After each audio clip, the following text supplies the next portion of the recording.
Beginning of a new year, many people are thinking about a potential career change, but have you ever stopped to think what work and life might look like in the future? Actually, yes, I have. Well, perhaps you should as well. We all should. What jobs will exist in 10 years' time? Will robots be taking over? Probably. How will travel change? And when will we solve major global issues? Well, one man believes he has the answers. He is futurist Anders Sörman-Nilsson. Hollywood has been predicting the future for decades. Tom Cruise had gesture control in Minority Report, and Arnie had a driverless car in Total Recall. Marty McFly even had virtual reality headsets. Why can't we use these machines here at home? Somewhere between conversations with Siri and Alexa, science fiction becomes science fact. The tech age is moving at an alarming rate, and it can be difficult to keep up.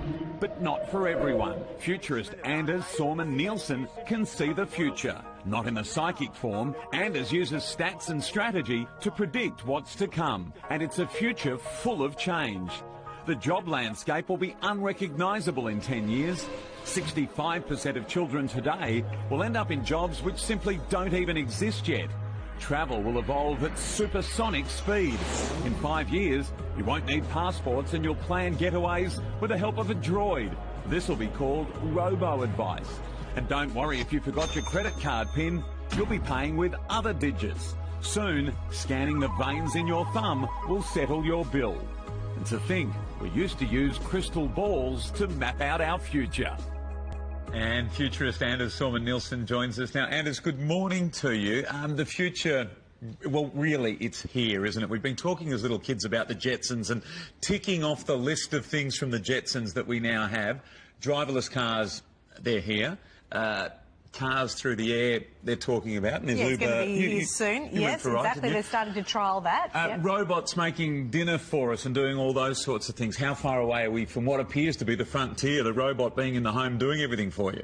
Well, the future is already here. It just happens to be distributed unevenly around the world. So in fact, already in California today, there's a restaurant by Creator where robots are making your hamburgers. And as you alluded to, I've just come back from Dubai, where Uber is now trialling vehicles in the air, and by 2020 that will be launched in Dubai. Okay. Now, you're predicting a point where we all become cyborgs. What is that? Because it doesn't sound very good.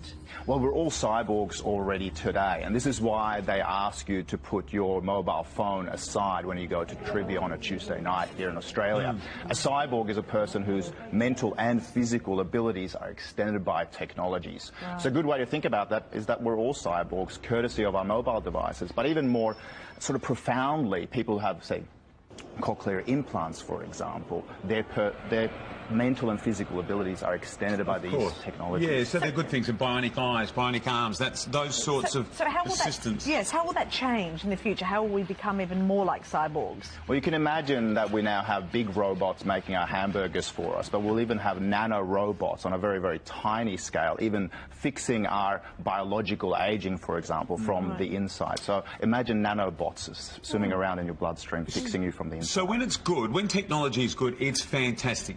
You cannot imagine life without it. When it crashes, that's when we run into difficulties. But also, when we talk about jobs, I think we all worry that robots are going to take over the world. They're going to do everything, and there will be nothing left for us to do. How big a concern is that?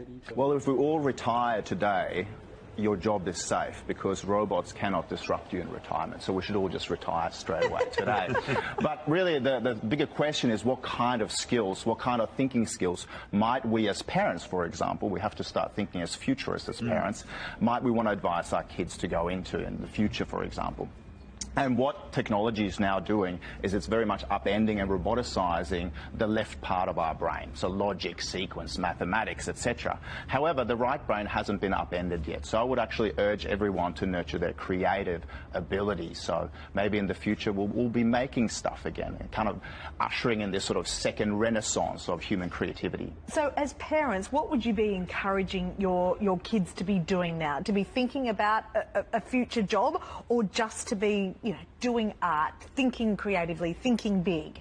Well, I was advised to become a lawyer or a banker, for example, but those professions are now also being roboticized and upended. I would actually encourage your kids to truly hone into the creative skills that they display from a very, very young age. Now, people that work in television often think one day robots will be reading the news, reading sport, reading weather, doing a show like this. How much of a reality is that? Well, this could, of course, happen as well. And I mean, already what we're seeing is that there are now examples of experiments with lip syncing, for example. One very famous example has Obama doing a news broadcast, a State of the Union. And someone, through artificial intelligence, has made him lip sync and say certain things that certainly he would never say politically.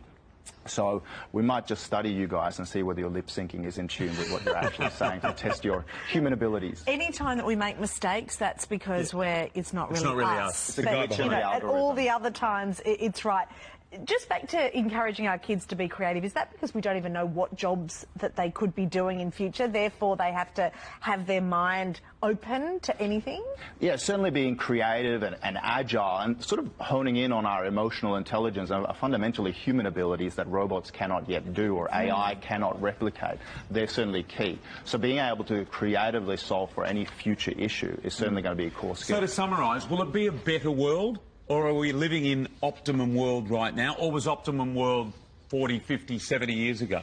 Well, here's the sort of contrarian view, right? I believe that technology is not as cold as some people would have it be. In fact, I believe we can live in a more humane and a more human future courtesy of technology. And an example of this might be, for example, the blockchain.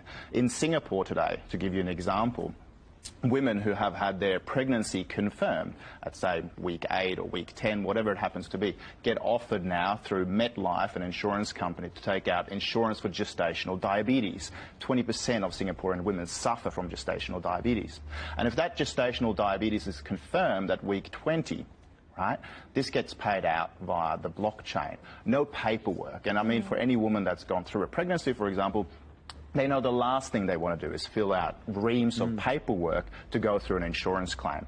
But because the blockchain integrates with the e-health records in Singapore, then the doctor diagnoses the gestational diabetes and the money gets paid out automatically through a smart contract. I don't want to do the paperwork whether I'm pregnant or not. I don't do any paperwork for anything at any time. Never. I like the future. It sounds good. And Anders, you've described it beautifully for us. Thank you We've so got a much. lot to look forward to. See you in the future. Staying positive.